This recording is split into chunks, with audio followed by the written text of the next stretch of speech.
Bismillahirrahmanirrahim. Elhamdülillahi Rabbil alemin.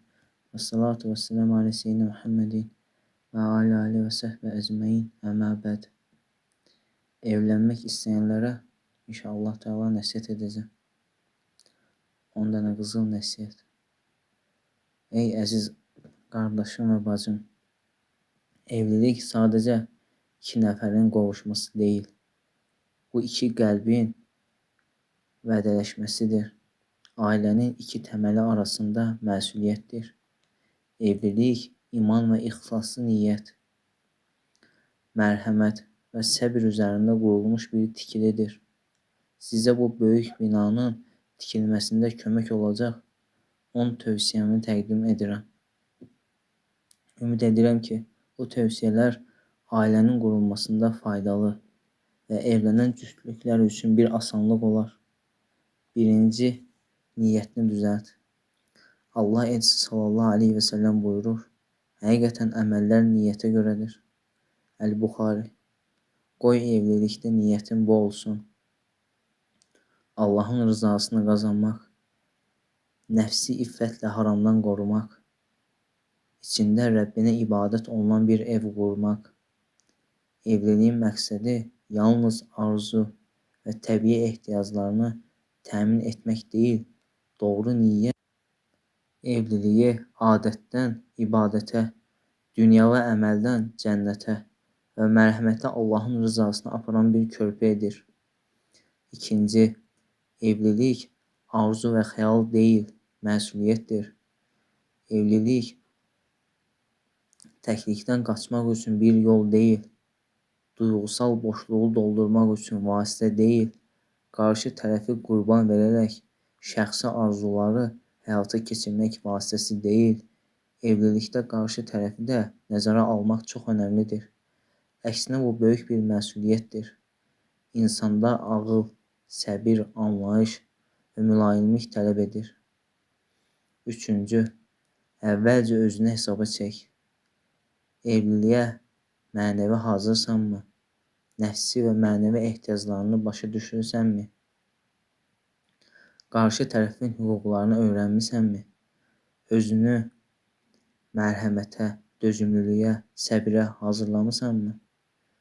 Ki, Peyğəmbərin sallallahu aleyhi və səlləmin qadınlara yaxşı davranın hədisinin mənasını dərk edinmi? Qadın isə o səni itaət etsən ya cənnətin, ya da haqlarını ödəməsən cəhənnəmindir. Hədisinin mənasını anlayıbmı? Uca Allah Subhanahu wa Taala buyurur, onlarla xoş rəftar edin. İbn Kəsir rəhmətullah aleyhi bu ayənin təfsirində deyir. Yəni onlarla gözəl şəkildə danışın. Davranışınızı və zahiri görünüşünüzü bacardığımız qədər yaxşılaşdırın. Qadının sənə qarşı necə olmağını istəyirsənsə, sən də ona qarşı elə ol. Necə ki, Uca Allah Azze və Cəllə başqa bir ayədə buyurur, kişilərin qadınlar üzərində şəriəti müvafiq olaraq olduğu kimi, onların da kişilər üzərində haqları vardır. Bəqərə surəsi 228-ci ayə. Dördüncü, ünsiyyət qurmağa öyrən. Heç bir evlilik mübahisəsiz keçmir. Lakin hər bir mübahisə sonda iki haldan biri ilə sonlanır. Ya sevgini azaldır, ya da əksinə sevgini gücləndirir. Bu isə qarşı tərəfin özünü bu mübahisədə necə aparmasından və qarşı tərəflə necə davranmasından asılıdır. Bağışlamağı və gözəl danışmağı öyrən. Gözəl dinləyici ol. Aşağıdakı fərqi yaxşı anla. Fikir ayrılığı ayrı şeydir. Qəlbi sərt olmaq, kobud olmaq ayrı. 5-ci, kamil olanı axtarma. Onu tapmaq çətindir. Heç kim qüsursuz deyil. Ancaq elələri var ki, onun qüsurlarına dözə bilərsən. O da sənin qüsurlarına dözər. Uğurlu evlilik iki kamil insanı deyil, nöqsanlarına baxmayaraq bir-birini tamamlayan iki insanın birliyidir. Ortaq nöqtələri axtarın və onları gücləndirin. 6-cı. Sevgini qayğı, diqqətlə çoxalt. Qarşı tərəfdən bunu gözləməklə, tələb etməklə yox. Sevgi gözləməklə yox, qayğı ilə böyüyür. Salih ər qayğıkeş, diqqətli, nəzakətlidir. Ağıllı qadın diqqət göstərməkdə çalışqan, qayğıda həssas, yaxşılığı təşəkkür edən, neməti danmayan qadındır. Sevgini böyütməkdə səy göstərin.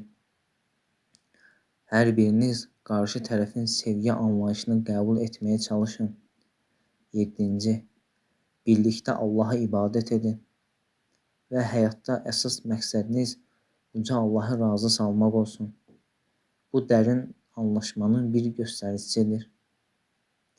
Bəzi sahabələrdən evliliyin ilk günündə birlikdə namaz qılmaq varid olmuşdur. Evinizdə Quran oxuyun, ibadətlərə birgə vaxt ayırın.